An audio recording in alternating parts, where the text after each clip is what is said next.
বাইজিদ বুস্তামি পরের দিন আবার স্বপ্নে দেখে, একদিন নয়, 2 দিন নয়, 3 দিন পর্যন্ত স্বপ্নে দেখে। শেষের দিন বলা হয়, হে বাইজিদ, ওই খ্রিস্টানদের মজমার ভিতরে খ্রিস্টানদের পোশাক পরিধান করে উপস্থিত হয়ে যাও। হেদায়েতের মালিক হচ্ছেন আল্লাহ। বাইজিদ বুস্তামি রহমাতুল্লাহি আলাই ওই খ্রিস্টানদের বিশাল বড় মজমার ভিতরে উপস্থিত হয়ে গেছেন। 5 লক্ষ খ্রিস্টানদের পাদ্রী নেতা যখন স্টেজে আসছেন বক্তব্য দেওয়ার জন্য চেয়ারে বসছেন, হঠাৎ করে তার জবানটা বন্ধ হয়ে গেছে, চেয়ারটা থরথর করে কাঁপতেছে, জবান দিয়ে আর কথা আসে না। সমস্ত ভক্তগুলো ডাক দেয়া বলে, উস্তাদ আপনি আমাদের নেতা, 5 লক্ষ খ্রিস্টানদের নেতা, উস্তাদ আপনার চোখে কেন পানি দেখা যায়, আপনার ঠোঁট কেন নড়ে না, আপনার চেয়ার কেন কাঁপতেছে, কারণটা কি, আপনি কি অসুস্থ নি? খ্রিস্টান পাদ্রী নেতা ডাক দেয়া বলে, না না আমি অসুস্থ না,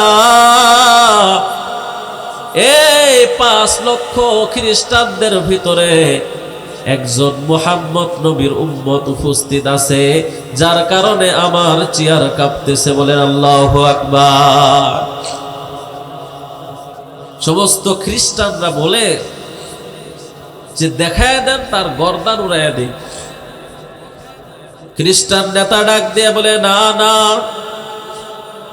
তার গর্দান উড়ানো যাবে না, তবে তাকে আমি কয়েকটা প্রশ্ন করব, যদি প্রশ্নের উত্তরগুলো সঠিকভাবে দিতে পারে তাহলে তাকে ছেড়ে দিব, অন্যথায় তাকে হত্যা করা হবে। খ্রিস্টান নেতা ডাক দিয়া বলে, কে আছো? মুহাম্মদের উম্মত, দাঁড়াও।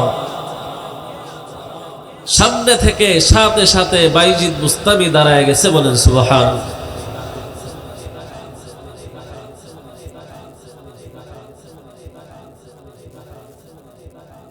বাইজিদ বুস্তামিকে আবার প্রশ্ন করে যে তোমাকে কয়েকটি প্রশ্ন করব, যদি উত্তর দিতে পারো তাহলে তোমাকে ছেড়ে দিব। খ্রিস্টান পাদ্রী বাইজিদ বুস্তামিকে একটা নয়, দুইটা নয়, একটা করে 72টি প্রশ্ন করেছে।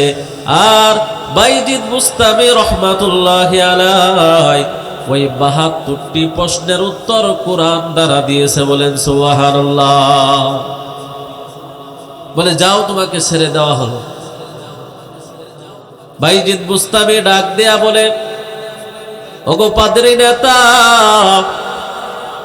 আমাকে 72টি প্রশ্ন করেছেন, প্রত্যেকটা প্রশ্নের জবাব আমি দিয়েছি।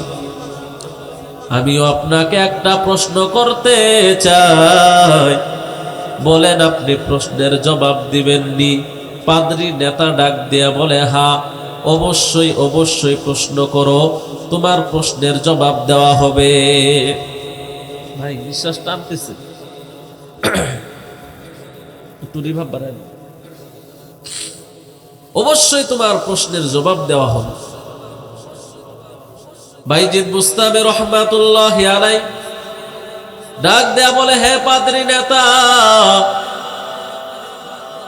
বলো তো দেখি আসমান এবং জান্নাতের চাবি কি? লা ইলাহা ইল্লাল্লাহ, লা ইলাহা ইল্লাল্লাহ, লা ইলাহা ইল্লাল্লাহ, লা ইলাহা ইল্লাল্লাহ, লা ইলাহা ইল্লাল্লাহ, সুবহানাল্লাহ আলহামদুলিল্লাহ, লা ইলাহা ইল্লাল্লাহ, সুবহানাল্লাহ আলহামদুলিল্লাহ, লা ইলাহা ইল্লাল্লাহ।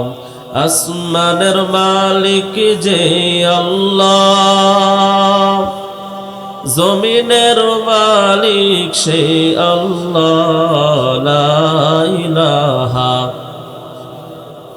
লা ইলাহা ইল্লাল্লাহ, লা ইলাহা ইল্লাল্লাহ রাব্বিয়াল্লাহ লা ইলাহা গায়রুহু ওয়া নবিহি মুহাম্মদ মুস্তাফাহু দীনিয়াল ইসলাম দীনু মাওকাহু আরজু গুফরানানু আফওয়ান ইনদাহু মুক্তাদায়া নবিয়ুন ওয়া সাহাবুহু নুজুমুন লিল হিদায়া ফি জামাহু লা ইলাহা ইল্লাল্লাহ লা ইলাহা ইল্লাল্লাহ লা ইলাহা ইল্লাল্লাহ মুহাম্মাদুর রাসূলুল্লাহ সাল্লাল্লাহু আলাইহি ওয়াসাল্লাম। মারকাজুস সুন্নাহ মডেল মাদ্রাসা এর উদ্যোগে দ্বিতীয় বার্ষিক ওয়াজ ও দোয়ার মাহফিল। উপস্থিত হযরত উলামায়ে কেরাম, সামনে উপবিষ্ট যুবক বন্ধুগণ, মুরব্বী বাবারা, স্নেহের ছোট ভাই, পর্দার আড়ালে অবস্থানতা সম্মানিতা মা ও বোনেরা, মহান আল্লাহ পাক রব্বুল আলামিনের দরবারে লক্ষ কোটি শুকর ও সুজুদ যে মহান আল্লাহ সুবহানাহু ওয়া তাআলা আমাদেরকে আল্লাহর কুরআনের বাণী শোনার জন্য কষ্ট করে এই ময়দানে আসার মতো বসার মতো তৌফিক দান করলেন। এজন্য সেই মহান রবের দরবারে দিল থেকে কালিমাতু শুকর আদায় করি, সকলে বলি আলহামদুলিল্লাহ।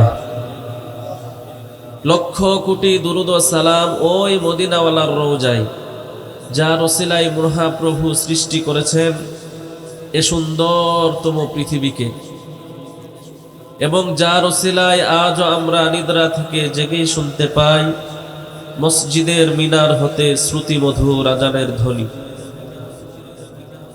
লক্ষ কোটি সালাম ও দোয়া নবী সাল্লাল্লাহু আলাইহি ওয়াসাল্লামের সুপ্রিয় সাহাবায়ে কেরামদের রূহের প্রতি, যাদের তপ্ত খুনের বিনিময়ে আজও আমরা ঈমান নিয়ে বেঁচে আছি ইসলাম নামক বৃক্ষের ছায়াতলে।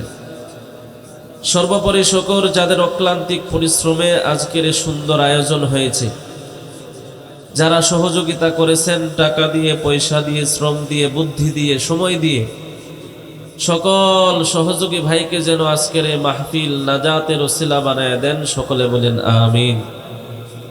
ভাইয়ারা আমার, আমি আপনাদের সম্মুখে মহাগ্রন্থ আল কুরআন থেকে একটি আয়াতে কারিমার অংশ তেলাওয়াত করেছি। বিশ্বনবী, শেষ নবী, মহানবী, দুজাহানের সরদার নবী সাল্লাল্লাহু আলাইহি ওয়াসাল্লামের অসংখ্য অগণিত অমীয় বাণী হাদিস শরীফ থেকে একটি হাদিস পাঠ করেছি। মহান আল্লাহ পাক রব্বুল আলামিন উক্ত আয়াত ও হাদিসের আলোকে সময়ের সংক্ষিপ্ত পরিসরে আমল ও ইখলাসের নিয়তে হেদায়েতের উদ্দেশ্যে আমাকে কিছু কথা বলার তৌফিক দান করেন, সকলে বলেন আমিন।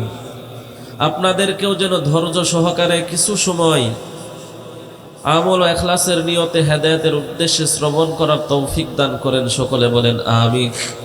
সম্মানিত হাজিরিন, বিনা দরখাস্তে আল্লাহ তাআলা আমাদেরকে মুসলমানের ঘরে জন্ম দিয়েছেন, বিনা দরখাস্তে আল্লাহ তাআলা আখিরি নবীর উম্মত বানাইছেন।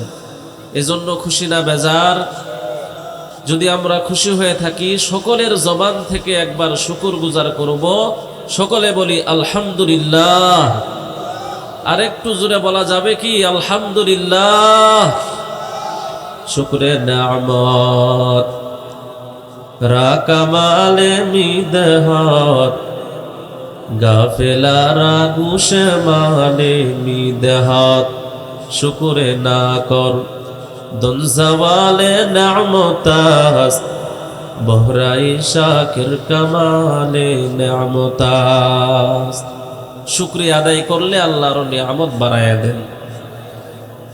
সম্মানিত হাজিরিন, আল্লাহ সুবহানাহু ওয়া তাআলা আমাদেরকে সংক্ষিপ্ত হায়াত দিয়ে দুনিয়াতে পাঠাইছেন। এই হায়াত, এই সময় যেদিন শেষ হয়ে যাবে, কেউ আমরা এই দুনিয়ায় থাকতে পারবো না। দুনিয়াতে আমরা যে রাস্তাগুলো দিয়ে চলি, চলি সামনের দিকে, কিন্তু আমাদের নজর যদি ডান বামের দিকে থাকে অ্যাক্সিডেন্ট হওয়ার ভয় থাকে। চলতেছি সামনের দিকে, আমার নজরও থাকবে সামনের দিকে। যদি আমি সামনের দিকে চলি, আমার নজর থাকে বাম দিকে, তাহলে গর্তে পড়ে যাওয়ার সম্ভাবনা আছে না নাই? বিভিন্ন গাছের সাথে বাড়ি খাওয়ার সম্ভাবনা আছে। কবি বলেন, কদম সোয়ে মরকত, নজর সোয়ে দুনিয়া, कहा जा रहे हो किधर देख रहे हो। কদম সোয়ে মরকত, তুমি সব সময় কবরের দিকে চলতেছ। নজর সোয়ে দুনিয়া, কিন্তু তোমার নজরটা দুনিয়ার অট্টালিকার দিকে,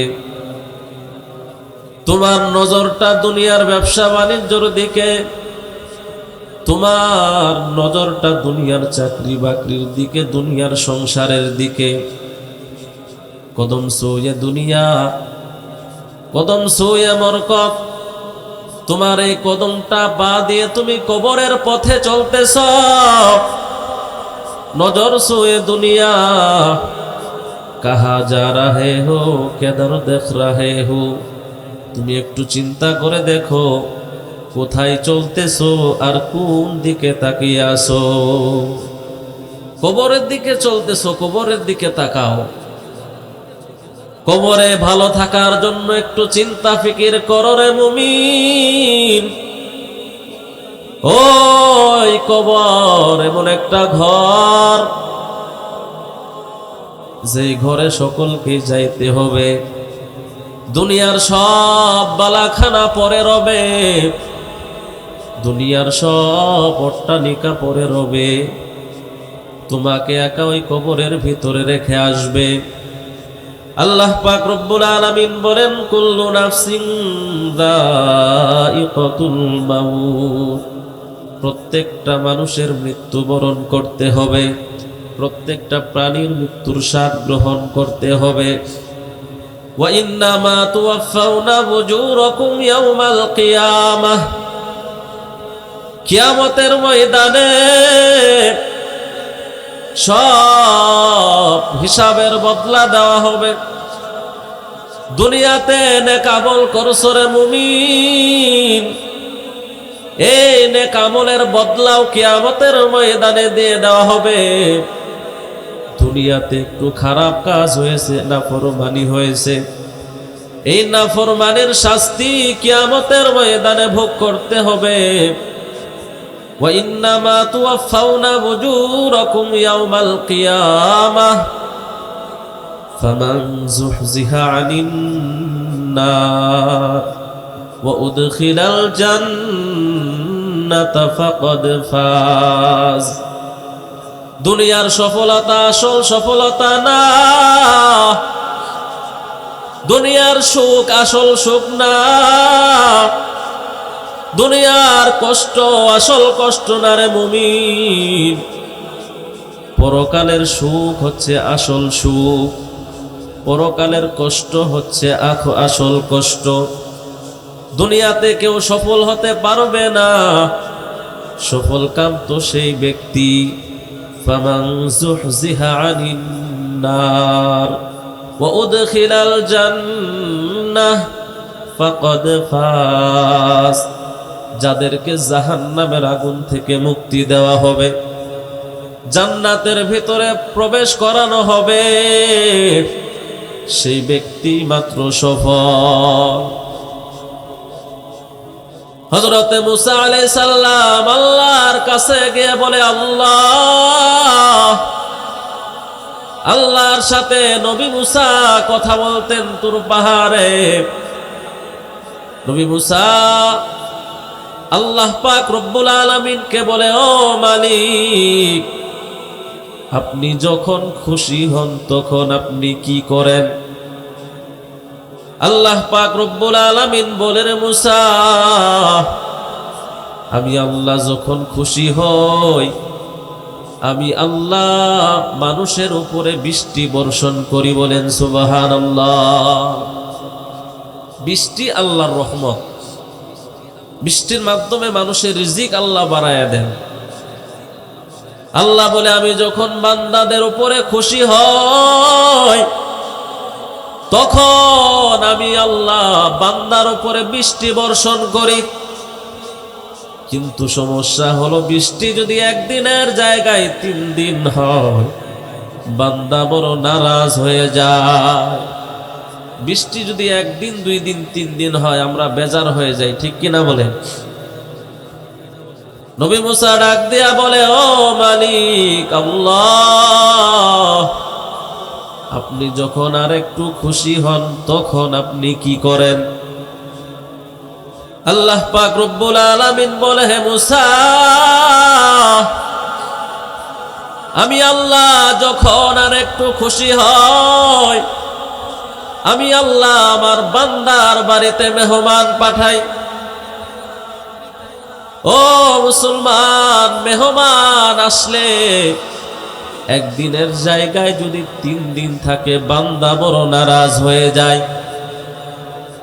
আল্লাহ খুশি হয়ে মেহমান পাঠায়, মেহমান দেখে যারা পালায়া যায় তারা আল্লাহর খুশিতে বেজার, ঠিক কিনা বলেন? এই যে আপনাদের এখানে মাহফিল, বিভিন্ন জায়গা থেকে মেহমান এসেছে, অনেক আল্লাহর বান্দারা পাশের বাড়িতে থেকেও মাহফিল থেকে পালায়া গেছে, আছে না নাই? পালায়া গেছে না? যে মেহমান আসবে দূর দূর থেকে, যদি আবার আপ্যায়ন করা লাগে এই জন্য এই প্যান্ডেলে না বসে তারা পালায়া গেছে। আল্লাহ সকলকে বুঝার তৌফিক দান করেন, সকলে বলেন আমিন। তাহলে আল্লাহ যাদের ঘরে মেহমান পাঠান সেই বান্দার উপরে আল্লাহ বড় খুশি। নবী মুসা ডাক দিয়া বলে, আল্লাহ আপনি যখন সবচাইতে খুশি হন তখন আপনি কি করেন? আল্লাহ পাক রব্বুল আলামিন বলে, হে মুসা, আমি আল্লাহ যখন আমার বান্দার প্রতি সবচেয়ে বেশি খুশি হই আমি আল্লাহ আমার বান্দার ঘরে কন্যা সন্তান দান করি।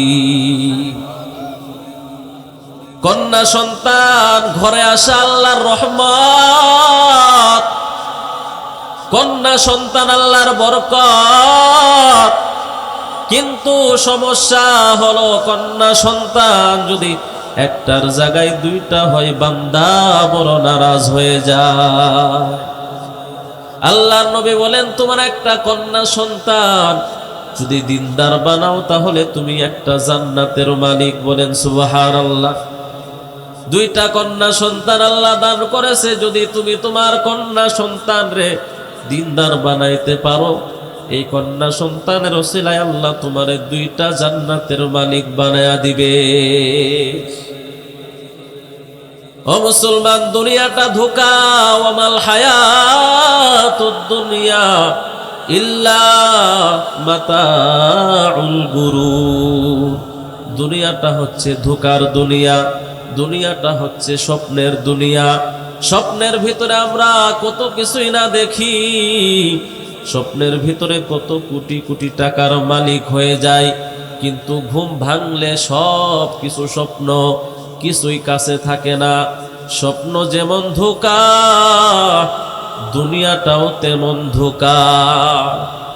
বিভিন্ন সময় আমরা স্বপ্নে দেখি না যে স্বপ্নের ভিতরে অনেকে প্রধানমন্ত্রী হয়, অনেক টাকাওয়ালা হয়।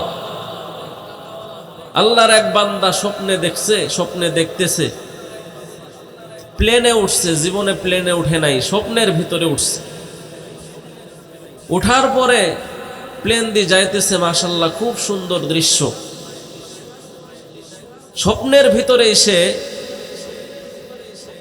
বলতেছে, যেহেতু আমি প্লেনে উঠেছি দেখি উপর থেকে নিচের দৃশ্যগুলো কেমন দেখা যায়। আল্লাহর বান্দা খুব জোর করে স্বপ্নের ভিতরে তার মাথাটা প্লেনের জানালা দিয়ে বের করে দৃশ্যগুলো দেখতেছে। প্লেনের জানালা কি খোলা যায় বলেন? খুব জোর করে খুঁজ, মাথা দিয়ে। খুব সুন্দর দৃশ্য দেখতেছে, হঠাৎ করে ঘুম ভেঙে গেছে। ঘুম ভেঙে দেখে কম্বল ছিদ্র করে মাথা ওই দিকে বের হয়ে আসে। ওমাল হায়াতুদ দুনিয়া ইল্লা মাতাউল গুরুর। স্বপ্নে দেখছে প্লেনে উঠছে, ঘুম থেকে উঠে দেখে কম্বল ছিদ্র হয়ে মাথা বের হয়ে আসে। এটা যেমন ধোঁকা, দুনিয়াটাও তেমন ধোঁকা। ও মুমিন, এই দুনিয়া ধোঁকার দুনিয়া। আজরাইল আলাইহিস সালাম প্রত্যেকটা মুহূর্তে পিছনে দাঁড়িয়ে আছে। সময় হবে জানটা টান দিয়ে বের করে নিবে। আজকে যদি আদালত থেকে হুকুম আসে আগামীকাল তোমাকে গ্রেফতার করা হবে, ঘুম হারাম হয়ে যাবে, খাবার ভালো লাগবে না। কিন্তু আল্লাহ পাক রব্বুল আলামিন বলেছেন আজরাইলের ধরা বড় কঠিন। যখন সময় হয়ে যাবে আজরাইল আলাইহিস সালাম ধরে ফেলবে, মালাকুল মাউত তোমাকে ধরে ফেলবে। দুনিয়ার জেলখানার জন্য কত চিন্তা। দুনিয়ার জেলখানায় ঢুকলে বের হওয়ার সুযোগ আছে। দুনিয়ার জেলখানায় ঢুকলে পরিবারের সাথে যোগাযোগ করার সুযোগ আছে। দুনিয়ার জেলখানায় ঢুকলে সন্তানদের সাথে দেখা করার সুযোগ আছে। কিন্তু ওই কবর এমন একটা জেলখানা, যে জেলখানায় একবার ঢুকলে আর বের হওয়ার কোনো সুযোগ নাই। ওই জেলখানায় একবার ঢুকলে আর দুনিয়ার কারো সাথে দেখা করার সুযোগ নাই। ওই কবর নামক জেলখানায় ঢুকলে আর বের হওয়ার কোনো সুযোগ পাওয়া যায় না।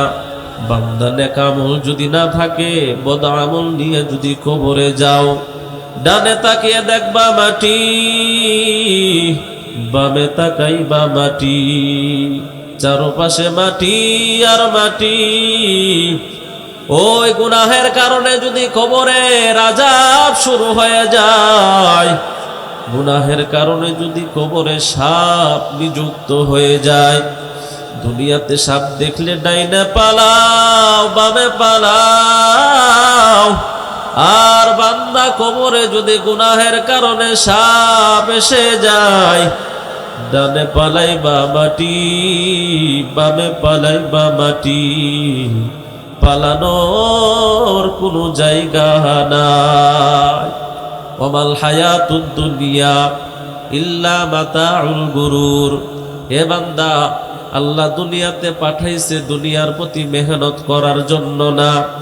সুলতান মাহমুদ গজনবী রহমাতুল্লাহি আলাইহি সুন্দর একটা ঘর বানাইলেন, দৃষ্টি নন্দিত একটা ঘর। সুলতান মাহমুদ গজনবী রহমাতুল্লাহি আলাইহি তার বাবাকে নিয়ে গেলেন, বাবা আপনার জন্য এই সুন্দর ঘরটা আমি বানাইছি।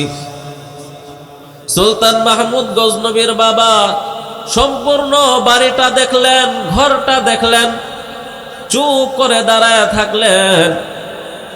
এত সুন্দর ঘর দেখে কোনো প্রশংসাও করলেন না। কিছুক্ষণ পর খন্তি দিয়ে একটা বাড়ির দেওয়ালের ভিতরে সুন্দর সুন্দর কারুকার্য করা, সুন্দর সুন্দর ডিজাইন করা একটা খন্তি দিয়ে সেখানে বাড়ি মারলেন। সঙ্গে সঙ্গে সেই সৌন্দর্যটা নষ্ট হয়ে গেল। সুলতান মাহমুদ গজনবী বলে, আমার বাবা বৃদ্ধ হয়ে গেছে, আমার বাবার অনুভূতিহীন হয়ে গেছে। এই সৌন্দর্য দেখে আমার বাবা কিছুই বললেন না। সুলতান মাহমুদ গজনবীর বাবা ডাক দেয়া বলে, সন্তান তুমি এত সুন্দর ঘর বানাইছো, আর মনে মনে বড় আনন্দ, আর এত সুন্দর ঘর কারো নাই। এ সন্তান, দুনিয়াতে আল্লাহ তোমাকে মাটি আর ইটের উপরে মেহনত করার জন্য পাঠায় নাই। দুনিয়াতে সুন্দর সুন্দর অট্টালিকা করার জন্য আল্লাহ পাঠান নাই রে সন্তান।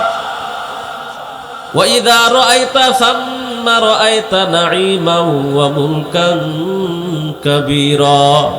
এ সন্তান, তুমি কি দুনিয়াতে একটা ঘর বানাইছো? তুমি যদি তোমার ইমানের উপরে মেহনত করতা,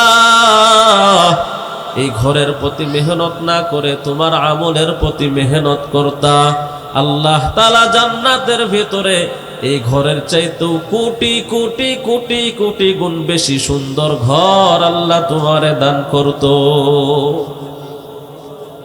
দুনিয়ার এই বালুর উপরে মেহনত করার জন্য আল্লাহ পাঠান নাই, ঈমান আমলের উপরে মেহনত করতে হবে রে ভাই। যেদিন মালাকুল মউতের ডাক এসে যাবে সেদিন আর কেউ ফিরাইতে পারবে না। আল্লাহ পাক রব্বুল আলামিন বলেন, ওয়াসারিউ ইলা মাগফিরাতিম মির রাব্বিকুম ওয়া জান্নাতিন আরদুহাস সামাওয়াতু ওয়াল আরদ উইদ্দাত লিল মুত্তাকিন। হে বান্দা, তোমরা আমি আল্লাহর ক্ষমার দিকে দৌড়াও। হে বান্দা, তোমরা জান্নাতের দিকে দৌড়াও, দুনিয়ার দিকে দৌড়ায়ও না, আমি আল্লাহর ক্ষমার দিকে দৌড়াও। উইদ্দাত লিল মুত্তাকিন। আল্লাহ পাক রব্বুল আলামিন বিশাল বড় জান্নাত বানায় রাখছেন। আরদুহাস সামাওয়াতি ওয়াল আরদ। এত বড় জান্নাত, আসমান আর জমিনের ভিতরে প্রশস্ত যত বড়, এর চাইতেও বেশি বড় জান্নাতের ভিতরে ঘর আল্লাহ বানায় রাখছে। বলেন সুবহানাল্লাহ। উইদ্দাত লিল মুত্তাকিন। এই জান্নাতের ভিতরে ঘর কারা পাবে? যারা মুত্তাকি হবে, তাকওয়াবান হওয়ার চেষ্টা করবে। সামনে রমজান মাস আসতেছে, তাকওয়ার মাস। আল্লাহ আমাদের সকলকে খাঁটি মুসলমান হওয়ার তৌফিক দান করেন। বলেন আমিন। কদ আফলাহা মান যাক্কাহা ওয়া কদ খাবা মান দাসাহা। দুনিয়াতে আমরা সফলতা খুঁজি। সফলতা কোন কাজে, কোন পথে? সফলতার পথে আমরা চলতে চাই না।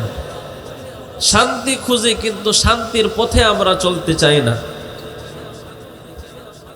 কেউ টাকা পয়সার ভিতরে সফলতা খুঁজে, কেউ ক্ষমতার ভিতরে সফলতা খুঁজে।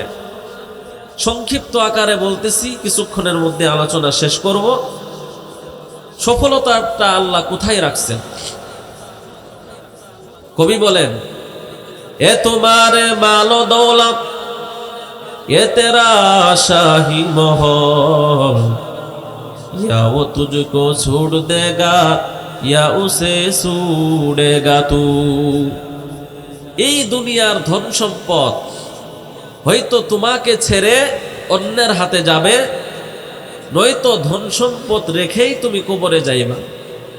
ধন সম্পদ, টাকা পয়সা হওয়ার মধ্যে সফলতা নাই। সফলতা বলা হয় কাঙ্ক্ষিত বস্তু হাসিল হওয়ার পর, অর্জন হবার পর নিজের কাছে স্থায়িত্ব থাকার নাম হচ্ছে সফলতা। মনে করেন, নদীতে এক আল্লাহর বান্দা মাছ ধরতে গেছে। বিশাল বড় মাছ একটা ধরছে, বয়াল মাছ। বয়াল মাছটা ধরার পরে অবশ্যই খুশি হয়েছে, কিন্তু দুঃখের বিষয়, মাছটা পানি থেকে উঠিয়ে আনার আগেই আবার পানিতে চলে গেছে। বলেন তো দেখি, এই যে মাছটা সে পাইল, আবার মাছটা তার কাছ থেকে চলে গেল, এটা কি সফলতা? যদি মাছটা সে অর্জন করতে পারত, তার কাছে থাকতো, বিক্রি করতে পারত, তাহলেই সে সফল হইতে পারত। কেউ কেউ আবার ক্ষমতার ভিতরে সফলতা খুঁজে। ও মুসলমান, যে ক্ষমতা 5 বছর ক্ষমতাগিরি করার পর পরের 5 বছর জেলখানায় রাখে, বলেন তো দেখি এই ক্ষমতার ভিতরে সফলতা আসেনি? 15 বছর ক্ষমতায় থাকার পর যদি দেশ ছেড়ে যেতে হয়, এই ক্ষমতার ভিতরে সফলতা আসেনি? ও মুসলমান, সফলতা কোথায়, কোন পথে? আল্লাহ পাক রব্বুল আলামিন বলেন, কদ আফলাহা মান যাক্কাহা ওয়া কদ খাবা মান দাসসাহা। সফলতা ওই পথে, সফলতা হচ্ছে ওই কাজে। কদ আফলাহা মান যাক্কাহা, সফল কাম ওই ব্যক্তি যে তার আত্মাকে পরিশুদ্ধ করেছে। ব্যর্থ ওই ব্যক্তি যে তার আত্মাকে গুনাহের মাধ্যমে কলুষিত করেছে। যারা মিথ্যা থেকে আত্মাকে পবিত্র করবে তারাই সফল। যারা অহংকার থেকে আত্মাকে পরিশুদ্ধ করবে তারাই সফল। যারা চুগলখুরি থেকে আত্মাকে পরিশুদ্ধ করবে তারাই সফল। কবি বলেন, আত্মাকে পরিশুদ্ধ করার সবচাইতে বড় ওষুধ হচ্ছে জবানের হেফাজত করা, বেশি বেশি চুপ থাকা। মান সমাতা নাজা, যে ব্যক্তি চুপ থাকে, এই চুপ থাকার বরকতে কঠিন হাসরের ময়দানে সে নাজাত পেয়ে যাবে। বলেন সুবহানাল্লাহ। আল্লাহ নবী সাল্লাল্লাহু আলাইহি ওয়াসাল্লাম বলেন, মাইয়ামান লিমা বাইনা লাহিয়াইহি ওয়া মা বাইনার রিজলাইহি আদমানু লাহুল জান্নাহ। হে আমার উম্মত, দুইটি জিনিসের হেফাজতের জিম্মাদারি যদি নাও, আমি নবী জান্নাতে নিয়ে যাওয়ার জিম্মাদারি নিয়ে নিব। দুইটি জিনিসের হেফাজত করবেন, আল্লাহর নবী বলেন আমি নিজ দায়িত্বে তাকে জান্নাতে নিয়ে যাব। সুবহানাল্লাহ। মাইয়াযমান লিমা বাইনা লাহিয়াইহি ওয়া মা বাইনার রিজলাইহি আদমানু লাহুল জান্নাহ। হে আমার উম্মত, এক নাম্বার তোমার জবানকে হেফাজত করবা। কি থেকে হেফাজত করবা? মিথ্যা কথা থেকে জবানকে হেফাজত করবা, চুগলখুরি থেকে জবানকে হেফাজত করবা, গীবত থেকে উম্মত জবানকে হেফাজত করবা। দ্বিতীয় নাম্বার লজ্জাস্থানের হেফাজত করবা। এই জবান আর লজ্জাস্থানের হেফাজত যদি করতে পারো, আমি নবী তোমারে জান্নাত পর্যন্ত পৌঁছে দিব। বলেন সুবহানাল্লাহ।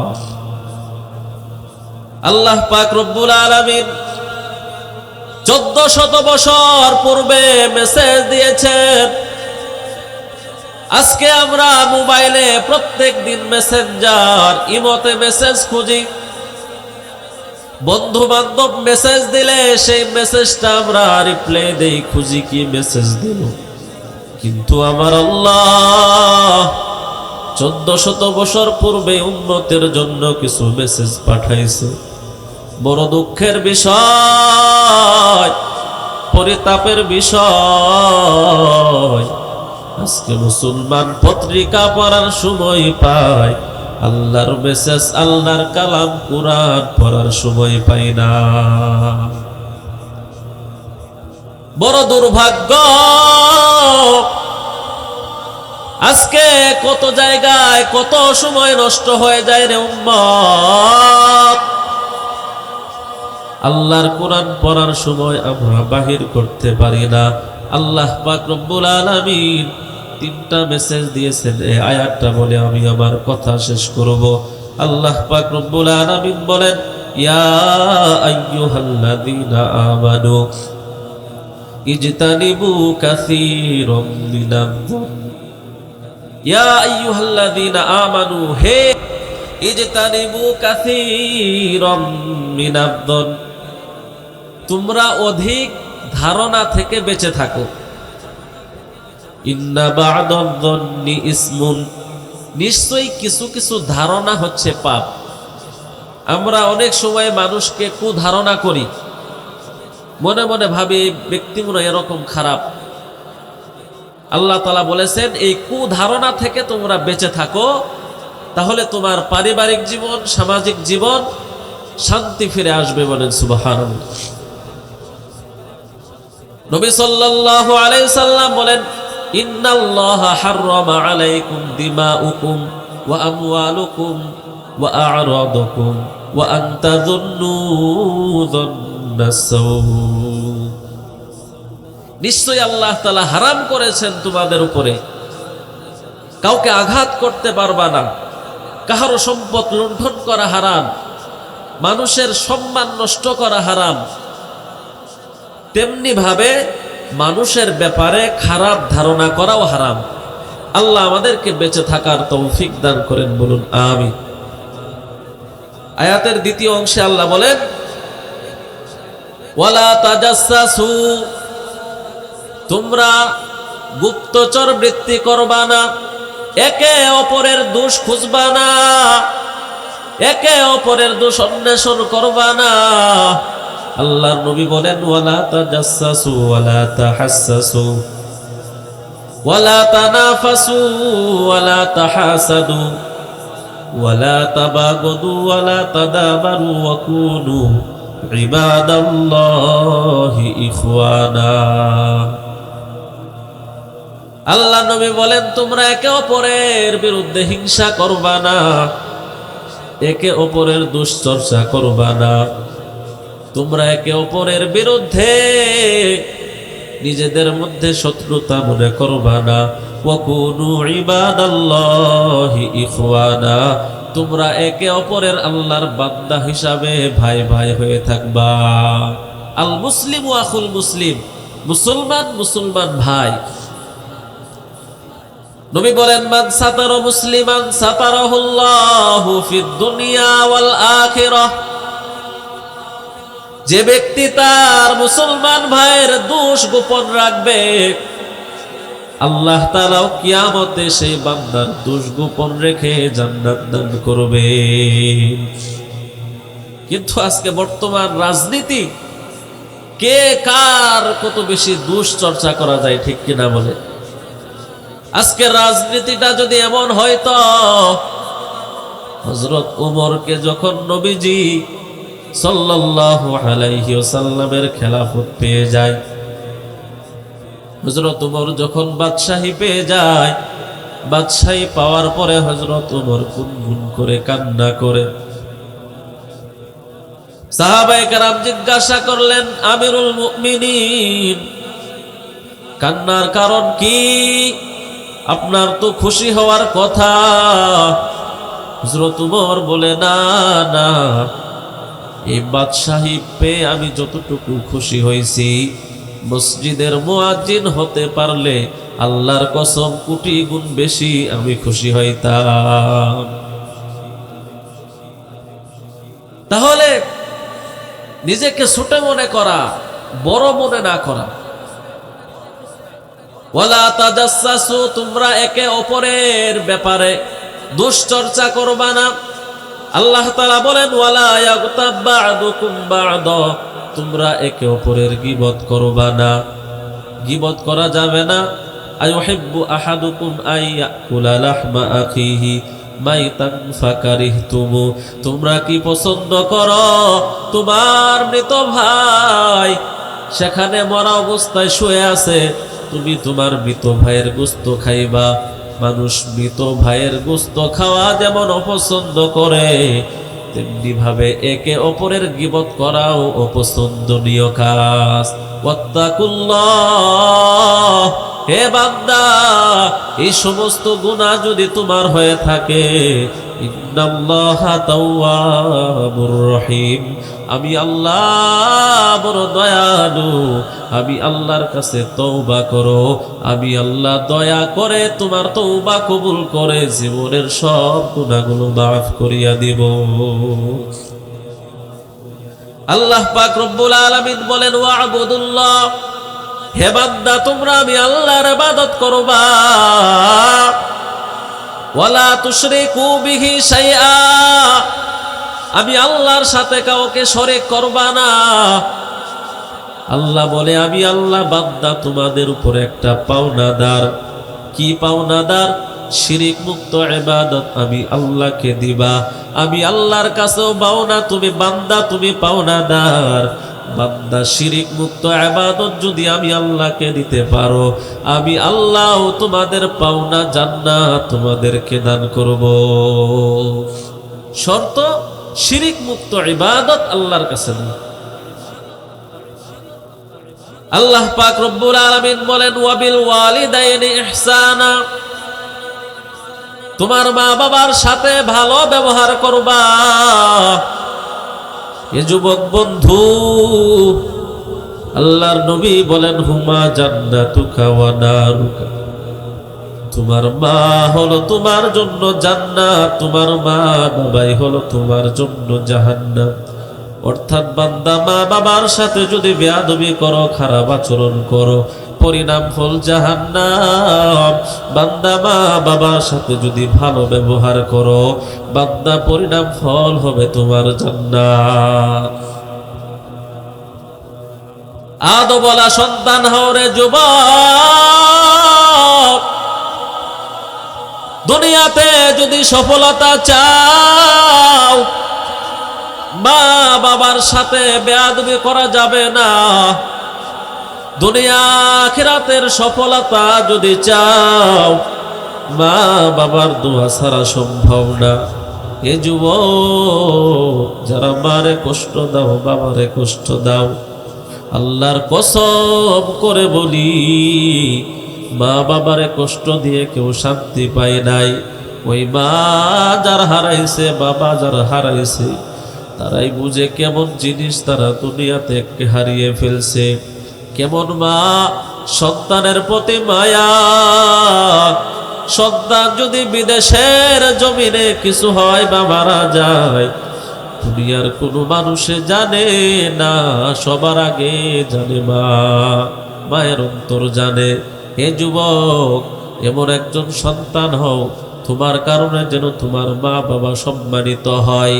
বাইজিদ বুস্তামির মতো সন্তান হও, যে বাইজিদ বুস্তামির কাছে একই বৈঠকে 5 লক্ষ খ্রিস্টান কালেমা পরে মুসলমান হয়ে গেছে। ওই বাইজিদ কেমন সন্তান, কেমন আদবওয়ালা সন্তান বাইজিদ। মা অসুস্থ, ছোট সন্তান বাইজিদ। গভীর রাত্রে মা ডাক দেয়া বলে, রে সন্তান, আমি মায়ের পানি পিপাসা লাগছে, অসুস্থ, উঠতে পারি না, আমার একটু পানি দাও। ছোট সন্তান বাইজিদ ঘুম থেকে উঠে পানি নেওয়ার জন্য বাহিরে যায়। গিলাসে করে পানি এনে দেখে বাইজিদের মা ঘুমায় গেছে। বাইজিদ ছোট সন্তান মায়ের ডাক দেয় নাই, মার কষ্ট হবে এই জন্য মারে আর জাগায় নাই। এদিকে ফজরের আওয়াজ, আজানের আওয়াজ। বাইজিদের মা ঘুম থেকে উঠে দেখে তার ছোট সন্তান বাইজিদ পানি নিয়ে দাঁড়ায় আছে। মা ডাক দেয়া বলে, রে সন্তান, কি ব্যাপার? বাইজিদ বলে, মা গভীর রাত, আপনি বলেছিলেন পানি খাবেন, কিন্তু পানি আনার পরে দেখি আপনি ঘুমায় গেছেন, আপনার কষ্ট হবে এই জন্য ডাক দেন নাই। মা বড় খুশি হয়ে গেছে, চক্ষু দিয়া পানি বের হয়ে গেছে। কেমন আদবওয়ালা সন্তান বাইজিদ বুস্তামি। মা উঠে পানি পান করার পর ফজরের নামাজ আদায় করে 2টা হাত আল্লাহর দরবারে উঠে দিয়ে ডাক দিয়ে বলে, আল্লাহ, আমার এই ছোট সন্তান বাইজিদের উপরে আমি বড় খুশি। আল্লাহ, তুমি আমার সন্তানকে জগৎ বিখ্যাত ওলি বানায়া দাও। একটু জিকির করি, লা ইলাহা ইল্লাল্লাহ।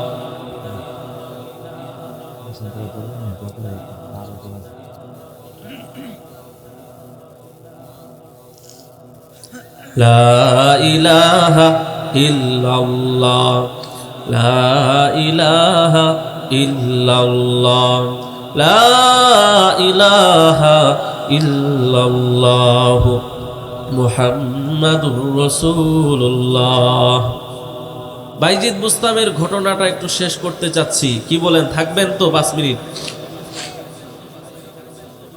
বাইজিদ বুস্তামের মা আল্লাহর কাছে দোয়া করে, আল্লাহ, আমার সন্তানকে জগৎ বিখ্যাত ওলি বানায়া দাও।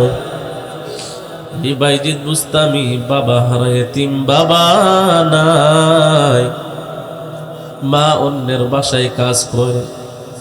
বাইজিদ বুস্তামি রহমাতুল্লাহি আলাইহি যখন লেখাপড়ার বয়স হয়ে গেল, মা বড় পেরেশান, কোথায় আমার সন্তানটাকে তিনি শিক্ষা দেব। মা হাঁটতে হাঁটতে হাঁটতে হাঁটতে এক আল্লাহর ওলির সন্ধান পেয়ে যায়। আল্লাহর ওলির হাতে বাইজিদকে দিয়ে ডাক দেয়া বলে, ও গো আল্লাহর ওলি, আমার এই সন্তানটাকে আমি বড় দ্বীনের আলেম বানাইতে চাই, তার বাবা নাই, এতিম। আমার এই সন্তানটাকে আপনি একটু মানুষের মতো মানুষ করবেন। বাইজিদ বুস্তামিকে মাদ্রাসায় ভর্তি করালেন। মা এবার ডাক দেয়া বলেন, হুজুর, আমার এই সন্তান যতদিন পর্যন্ত আপনার মতো আলেম না হবে, ততদিন পর্যন্ত আমার এই সন্তানকে ছুটি দিবেন না, বাড়িতে যাওয়া যাবে না। উস্তাদ ওয়াদা করলেন, হ্যাঁ ছুটি দেওয়া যাবে না, দিব না। ছোট সন্তান বাইজিদ বড় এতিম, বাবার আদর পাই নাই, মাও মাদ্রাসায় রেখে গেলেন। এই মাদ্রাসায় কত সন্তান বাবা মা কাছে থাকলে তাদেরকে কত যত্ন করে আদর করে খাওয়ায়, আর এই ছোট ছোট বাচ্চারা মাদ্রাসায় এসে মায়ের আদর পায় না, বাবার আদর পায় না, একমাত্র আল্লাহর কোরআন শেখার জন্য এই ত্যাগ তারা করতেছে। বাইজিদ বুস্তামি রহমাতুল্লাহি আলাইহি ছোট সন্তান লেখাপড়া করতেছে। কিছুদিন পর বাইজিদ উস্তাদের কাছে গিয়ে বলে, হুজুর, আমি বাবার আদর পাই নাই, মায়ের চেহারাটা দেখতে বড় মরে চাই, আমারে যদি একটু ছুটি দেয় তাহলে আমি আমার মায়ের কাছে যাব, মায়ের চেহারাটা দেখে আবার মাদ্রাসায় চলে আসব। উস্তাদ ডাক দিয়া বলে, না না, তোমার মায়ের সাথে আমি ওয়াদা করেছিলাম, যতদিন পর্যন্ত আলেম না হইবা ততদিন পর্যন্ত তোমাকে ছুটি দেওয়া যাবে না। বাইজিদ বুস্তামিকে উস্তাদ বলে, যদি তুমি আজকের ভেতরে এতগুলো কোরআনের পৃষ্ঠা মুখস্থ করে শোনাইতে পারো তাহলে তোমাকে ছুটি দেওয়া হবে। উস্তাদ এতগুলো পড়া দিয়েছে যেটা শোনানো বড় অসম্ভব, শোনাইতেও পারবে না, ছুটিও নিতে পারবে না। কিন্তু বাইজিদ বুস্তামি গভীর রাত 2 রাকাত নামাজ পড়ে আল্লাহর কাছে 2টা হাত উঠায় দিয়ে বলে, আল্লাহ, তুমি তো এমন কাদের কুদরত, তোমার কাছে তো সবই সম্ভব। তুমি তো ইব্রাহিম নবীকে আগুনের ভিতরেও বাঁচায় রাখছিলা আল্লাহ, তুমি তো ইউনূস নবীরে মাছের পেটের ভিতরেও বাঁচায় রাখছো, রিজিক দান করেছো। আল্লাহ, তুমি তো কাদের কুদরত, সবকিছুই তোমার দ্বারা সম্ভব। ও মালিক, আমার বাবা নাই, মায়ের চেহারাটা বড় দেখতে মনে চায়, যে মায়ের চেহারার দিকে তাকাইলে জান্নাত দেখা যায়, যে মায়ের চেহারার দিকে তাকাইলে হজের সোয়াব পাওয়া যায়। ও দয়ার মালিক, আমার উস্তাদে আমার এতগুলো পড়া দিয়েছে, আপনি আমারে সেই পড়াগুলো মুখস্থ করাইয়া দেন কুদরতি ভাবে, যাতে পড়াগুলো শোনাইয়া আমি আমার মাকে দেখতে পারি। বাইজিদ বুস্তামি দোয়া করে আল্লাহর কালাম খুলে একটা করে পৃষ্ঠা উল্টায়, আল্লাহর কুদরতি ভাবে সেই পৃষ্ঠাটা তার মুখস্থ হয়ে যায়। বলেন সুবহানাল্লাহ। সকালবেলা বাইজিদ ডাক দেয়া বলে, হুজুর, আপনি যে পড়াগুলো দিয়েছিলেন সেই পড়াটা আমার মুখস্থ হয়েছে। বাইজিদ সম্পূর্ণ পড়াগুলো উস্তাদকে শোনায়। উস্তাদ বড় আশ্চর্য হয়ে গেছে, সন্তান সাধারণ কোনো সন্তান না, উস্তাদ ওয়াদা করেছিল পড়া শোনাইতে পারলে তাকে ছুটি দেওয়া হবে। এবার উস্তাদ ডাক দেয়া বলে, বাইজিদ যাও, মায়ের চেহারাটা দেখে আবার চলে আসবা, দেরি করবা না। ছোট সন্তান বাইজিদ বুস্তামি হেঁটে হেঁটে হেঁটে হেঁটে মাকে দেখার জন্য আগায়।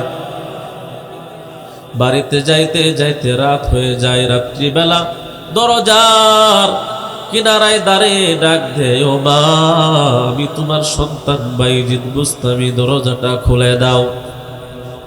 কিন্তু মা ভিতর থেকে ডাক দিয়া বলে, না, তুমি আমার সন্তান হইতে পারো না, কারণ আমি উস্তাদের কাছে ওয়াদা দিয়ে আসছিলাম, যতদিন পর্যন্ত আমার সন্তান আলেম না হবে আমি আমার সন্তানের চেহারা দেখব না।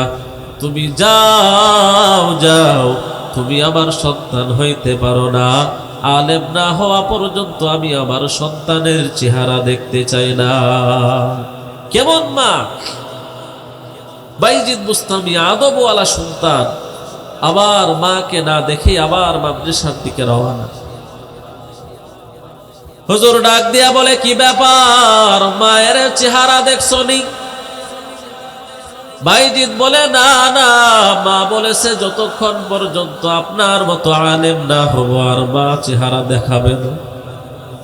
সংক্ষিপ্ত আকারে বলি, বাইজিদ বুস্তামি একদিন নয়, 2 দিন নয়, 18 বছর পর্যন্ত লেখাপড়া করেছে। একদিনের জন্য বাইজিদ বাড়িতে যাওয়ার ছুটি নেন নাই। 18 বছর পর পরিপূর্ণ আলেম হয়ে যাওয়ার পর বাইজিদের উস্তাদ স্বপ্নে দেখে রহমাতুল লিল আলামিন। স্বপ্নে যোগে এসে পাগড়ি নিয়ে হাজির।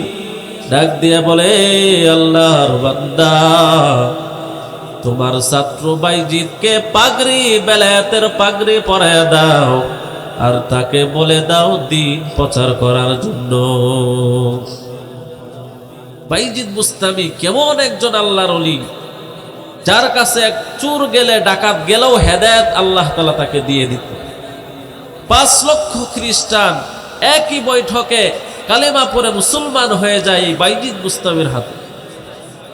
বাইজিদ বুস্তামি রাস্তা দিয়ে যাচ্ছেন, হঠাৎ করে ডাকাতে ধরছে, চোরে ধরছে। বলে, হুজুর যা আছে বের করেন। কি আর থাকবে হুজুরের পকেটে? তসবিহ আর মেসওয়াক। বাইজিদ বুস্তামি চোরকে প্রশ্ন করছে, ছিনতাইকারীকে প্রশ্ন করছে, ভাই, এই যে তুমি যে ডাকাতি করো, চুরি করো, কার জন্য করো? চোর বলে, এটা আমার ব্যবসা, এটা আমার পেশা। চোরেরও একটা কি আছে? পেশা আছে। এই জন্য মসজিদের মাইকও চুরি করে, ঠিক কিনা বলেন? মসজিদের ব্যাটারি চুরি হয় কি আপনাদের আশেপাশে? সারা বাংলাদেশে হয়, যেখানে যাই সেখানে হয়। তো আল্লাহর এক বান্দা চোর, চোরও তো কি আল্লাহর বান্দা নাকি? মসজিদে ঢুকছে, মসজিদের ডিজিটাল ঘড়ি যে আছে, এই ঘড়িটা নামাইছে চুরি করার জন্য। নামায়া, ঘড়িটা নামায়া বের করবে, ইতিমধ্যে মুয়াজ্জিন সাহেব হাজির। মুয়াজ্জিন সাহেব দেখে চোর ঘড়ি চুরি করে নিয়ে যাচ্ছে। মুয়াজ্জিন সাহেব বড় আশ্চর্য হয়ে বললেন, হায়রে মানুষ, মসজিদের জিনিসও কি চুরি করা লাগে? এটা আফসোস না? তুই বেটা মানুষের পকেট মারস, মানুষের ঘরে চুরি করস, মসজিদের জিনিসও কি চুরি করা লাগে? মসজিদের জিনিস কি চুরি না করলে হয় না? চোর এবার বলে, এই মুয়াজ্জিন, তোমার সমস্যা কি? চোর বলে, আমি আল্লাহর বান্দা, মসজিদ আল্লাহর ঘর, তো আল্লাহর বান্দা আল্লাহর ঘরের জিনিস চুরি করবে, মুয়াজ্জিন তোমার সমস্যা কি? মুয়াজ্জিনরা আরো উল্টা ধমক দিছে। মুয়াজ্জিন সাহেব পাশ থেকে লাঠি নিয়ে ওরা ধরা বাড়ি।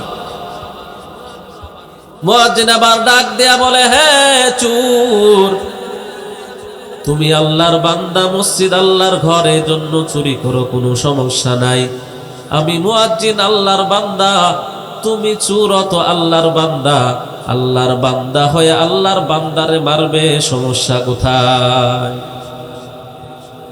বাইজিদ বুস্তামিকে চোরে ধরছে, ডাকাতে ধরছে। বাইজিদ বুস্তামি বলে, তুমি কার জন্য চুরি করতেছো? কেন? আমার বিবি, আমার বাচ্চা। দেখেন কেমন বড় আল্লাহর ওলি। বাইজিদ বুস্তামি বলে, যাও তোমার বিবির থেকে একটু শুনে আসো, এই ডাকাতি এই চুরির শাস্তির ভাগ তোমার বিবি নিবে কিনা, এই চোরের শাস্তির ভাগ তোমার সন্তান নিবে কিনা, একটু তুমি শুনে আসো। এবার ডাকাত যায়, যাওয়ার পরে বিবিকে বলে তোমাদের জন্য চুরি করি, এই চোরের গুনাহের যে শাস্তি হবে এই শাস্তির ভাগ তোমরা নিবা কিনা। বিবি বলে না, অসম্ভব, এই চোরের শাস্তি ভাব আমরা কেন নিব। সন্তানকে ডাক দেয়া বলে, সন্তান তোমাদের জন্য ডাকাতি করি, এই ডাকাতি করার গুনাহের শাস্তি ভাগ তোমাদের নিতে হবে।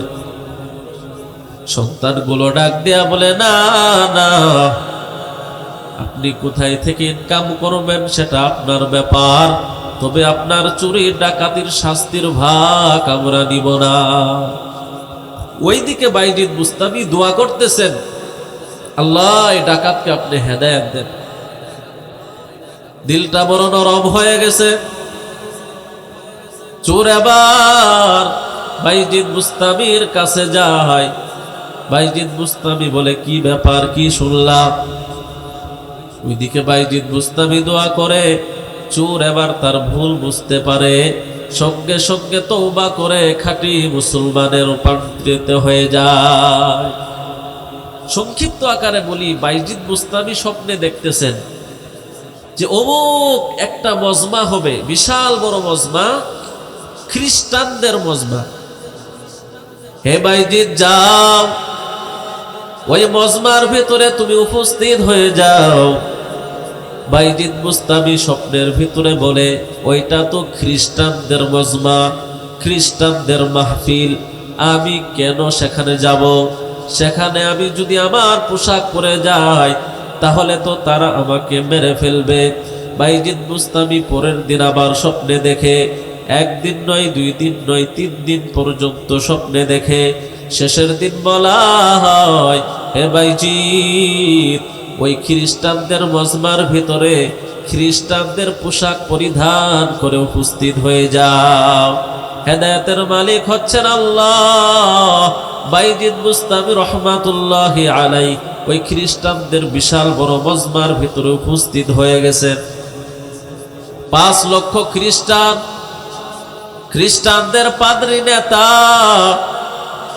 যখন স্টেজে আসছেন বক্তব্য দেওয়ার জন্য চেয়ারে বসছেন, হঠাৎ করে তার জবানটা বন্ধ হয়ে গেছে, চেয়ারটা থরথর করে কাঁপতেছে, জবান দিয়ে আর কথা আসে না। সমস্ত ভক্তগুলো ডাক দেয়া বলে, উস্তাদ আপনি আমাদের নেতা, 5 লক্ষ খ্রিস্টানদের নেতা, উস্তাদ আপনার চোখে কেন পানি দেখা যায়, আপনার ঠোঁট কেন নড়ে না, আপনার চেয়ার কেন কাঁপতেছে, কারণটা কি, আপনি কি অসুস্থ নি? খ্রিস্টান পাদ্রী নেতা ডাক দেয়া বলে, না না, আমি অসুস্থ না, এই 5 লক্ষ খ্রিস্টানদের ভিতরে একজন মুহাম্মদ নবীর উম্মত উপস্থিত আছে, যার কারণে আমার চেয়ার কাঁপতেছে। বলেন আল্লাহু আকবার। সমস্ত খ্রিস্টানরা বলে যে দেখায় দেন, তার গর্দান উড়াইয়া দেই। খ্রিস্টান নেতা ডাক দিয়ে বলে, না না, তার গর্দান উড়ানো যাবে না, তবে তাকে আমি কয়েকটা প্রশ্ন করব, যদি প্রশ্নের উত্তরগুলো সঠিকভাবে দিতে পারে তাহলে তাকে ছেড়ে দিব, অন্যথায় তাকে হত্যা করা হবে। খ্রিস্টান নেতা ডাক দিয়া বলে, কে আছো? মুহাম্মদের উম্মত, দাঁড়াও। সামনে থেকে সাথে সাথে বাইজিদ বুস্তামি দাঁড়ায় গেছে। বলেন সুবহানাল্লাহ।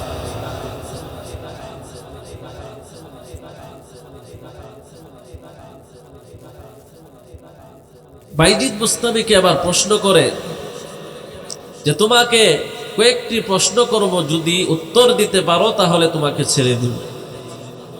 খ্রিস্টান পাদ্রী বাইজিদ বুস্তামিকে একটা নয়, দুইটা নয়, একটা করে 72টি প্রশ্ন করেছে। আর বাইজিদ বুস্তামি রহমাতুল্লাহি আলাইহি ওই 72টি প্রশ্নের উত্তর কোরআন দ্বারা দিয়েছে। বলেন সুবহানাল্লাহ। বলে যাও, তোমাকে ছেড়ে দেওয়া হলো। বাইজিদ বুস্তামি ডাক দেয়া বলে, ওগো পাদ্রী নেতা, আমাকে 72টি প্রশ্ন করেছেন, প্রত্যেকটা প্রশ্নের জবাব আমি দিয়েছি। আমিও আপনাকে একটা প্রশ্ন করতে চাই, বলেন আপনি প্রশ্নের জবাব দিবেননি? পাদ্রী নেতা ডাক দিয়া বলে, হ্যাঁ অবশ্যই অবশ্যই প্রশ্ন করো, তোমার প্রশ্নের জবাব দেওয়া হবে। ভাই বিশ্বাস টানতেছে, একটু রিভাব বাড়ান। অবশ্যই তোমার প্রশ্নের জবাব দেওয়া হবে। বাইজিদ বুস্তামি রহমাতুল্লাহি আলাইহি ডাক দেয়া বলে, হে পাদ্রী নেতা, বলো তো দেখি আসমান এবং জান্নাতের চাবি কি? কি প্রশ্ন করছে? আসমান এবং জান্নাতের চাবি কি? খ্রিস্টান পাদ্রী নেতা আবার চুপ হয়ে গেছে, কথা বলে না। সমস্ত পাদ্রীগুলো ডাক দেয়া বলে, নেতা, ওই বাইজিদকে 72টি প্রশ্ন করেছেন, সে সব প্রশ্নের জবাব দিয়েছে। আর একটা মাত্র প্রশ্ন বাইজিদ করেছে, আপনি কি প্রশ্নের জবাব পারেন না? খ্রিস্টান নেতা ডাক দিয়া বলে, হ্যাঁ অবশ্যই আমি জবাব পারি, তবে বলো তো দেখি, যদি আমি তার প্রশ্নের সঠিক জবাবটা দিয়ে দেই তাহলে তোমরা আমাকে মানবানি? সেই জবাব তোমরা মানবানি? 5 লক্ষ খ্রিস্টান একসাথে ডাক দিয়া বলে, হ্যাঁ হ্যাঁ অবশ্যই আমরা মানব, আপনি জবাব দিয়া দেন। খ্রিস্টান নেতা ডাক দিয়া বলে, আমার ভক্তরা, বাইজিদ বুস্তামি যেই প্রশ্ন করেছে আসমান এবং জান্নাতের চাবি কি, তোমাদের সকলকে সাক্ষী রেখে বলে যায়, তার সঠিক প্রশ্নের জবাব হলো আসমান আর জান্নাতের চাবি হলো লা ইলাহা ইল্লাল্লাহু মুহাম্মাদুর রাসূলুল্লাহ। সঙ্গে সঙ্গে 5 লক্ষ খ্রিস্টান একই বৈঠকে কালেমা পড়ে মুসলমান হয়ে যায়। আল্লাহু আকবার। কেন সম্ভব হয়েছে? মায়ের দোয়া। এই জন্য বলি, সন্তান, মা বাবার সাথে বেয়াদবি করা যাবে না। দোয়া নাও, দুনিয়াটাও ভালো, পরকালটাও তোমার জন্য ভালো হয়ে যাবে। ওয়াবিল ওয়ালিদাইনি ইহসানা, পিতা মাতার সাথে সদ্ব্যবহার করো। ওয়াবিজিল কুরবা ওয়াল ইয়াতামা, আত্মীয় স্বজনদের সাথেও সদ্ব্যবহার করো। ইয়েতিমদের সাথেও সদ্ব্যবহার করো। ইয়েতিমদেরকে যারা আদর করবে, একটু দেখাশোনা করবে, আল্লাহর নবী বলেন সে বান্দা আর আমি একসাথে জান্নাতে থাকবো। বলেন সুবহানাল্লাহ।